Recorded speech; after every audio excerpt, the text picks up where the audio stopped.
Hey guys, and welcome back to my top 5 weapon series from Monster Hunter World, Iceborne. Today I'll be covering dual blades, which are the fastest hitting and most stamina consuming weapons in the West. The dual blades are one of the few weapon types in Iceborne that still deal good elemental damage. So for this top 5, I gave bonus points to weapons that have high elemental or status applications. Of course, I can't fit every single best for X element dual blade into a top 5, so these are just kind of the most generally applicable ones, and the ones that I enjoyed using the most in my playthrough.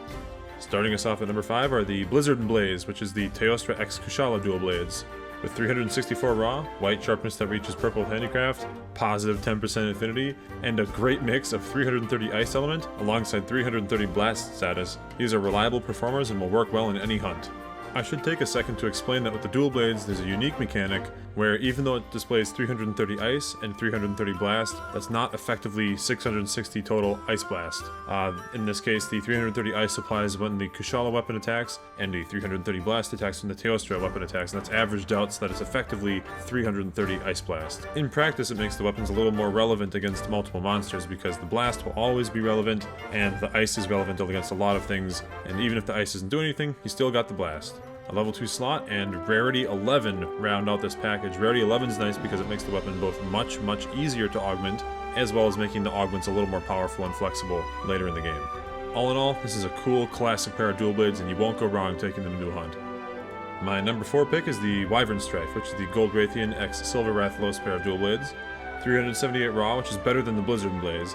White sharpness and purple with handicraft, 15% positive affinity, as well as 360 poison and 360 fire on the Gold Raytheon and Silver Rathalos has respectively, as well as a wonderful level 2 slot. This is a flexible and powerful weapon. Poison's always fun and satisfying to use, and it has great affinity. If the monster you're looking to hunt is weak to fire or poison, or heaven forbid both, definitely bring these dual blades and you will have a great time. Number 3 on the list is the Demon Lord Hellfists, the Furious Rajang dual blades. They have an incredible 406 raw, long natural purple sharpness, gets even longer with handicraft, 15% positive affinity, which is great, and then 270 thunder, making these the best, in my opinion, thunder dual blades. Unfortunately, they have no slots, but the extra raw and affinity and great purple sharpness can be thought of as replacing slots for skills like handicraft or critical eye or attack up. These dual blades get bonus points for letting you look like you're literally beating enemy monsters to death with your fists, which is always awesome. Overall, just a ton of damage and affinity packed into a small package, and if the monster's thunder weak, these are particularly good. Number 2 on the list is the Fatalis Dual Skies, forged from the Black Fatalis.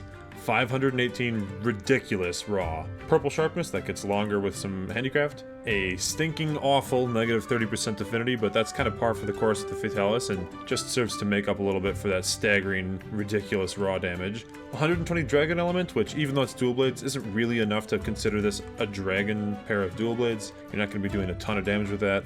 And then 2 level 4 slots, which is great, as well as a little bonus of High Elder Seal.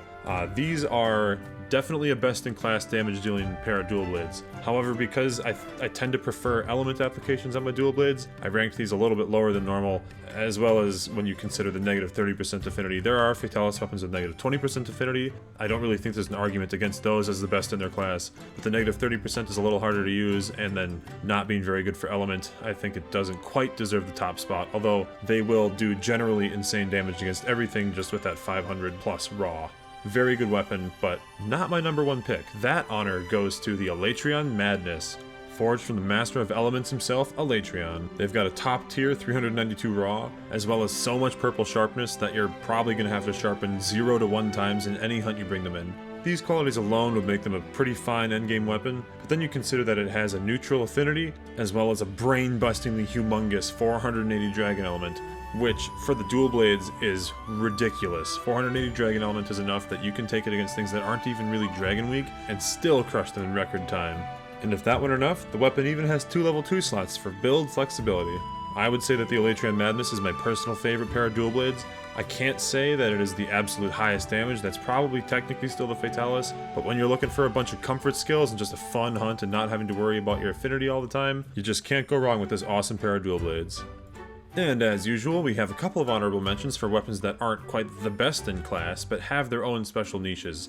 My first honorable mention goes to the Zirael dual blades, which are the Witcher 3 crossover dual blades.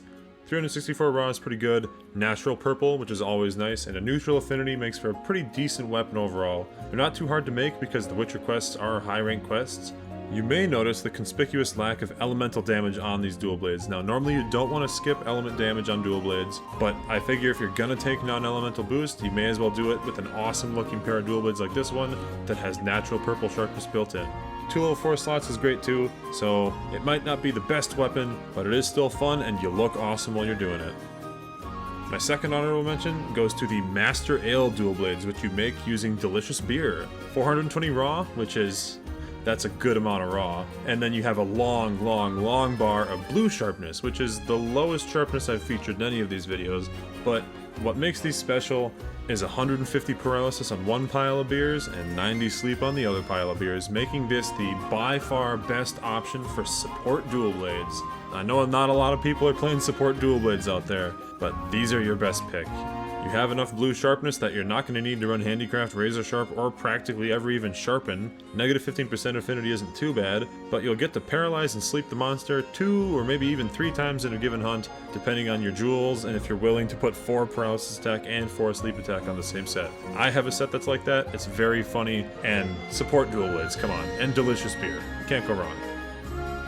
Now, I would be remiss with dual blades if I didn't mention the actual best elemental dual blades. Historically, I've left these out of my videos because they require RNG and ludicrous amounts of grinding and multiplayer sieges, but in light of the fact that the siege mechanics have been toned down to adjust for single-player scaling, I figured I had to include them, especially because of how important elemental is to the dual blades. So I have a siege special honorable mention here for the Kjarr daggers, which you get from the Cove Tarath siege. The stats on these things vary from weapon to weapon. You can get weapons of all different types and all different elements. Generally, the raw is very good. You'll have white sharpness that you can't improve with handicraft. You'll have pretty okay affinity, and you'll have incredibly huge amounts of status or element. In this case, I have an example of the Thunder dual blades. You'll usually get a slot, maybe some defense drop on there, but you also get built-in critical element on these weapons. You heard me right, it's an elemental pair of dual blades that comes with high built-in element and the critical element skill on the dual blades. So these things are generally going to be your first pick for elemental dual blades. You do have to worry about the RNG to drop the pair that you even want.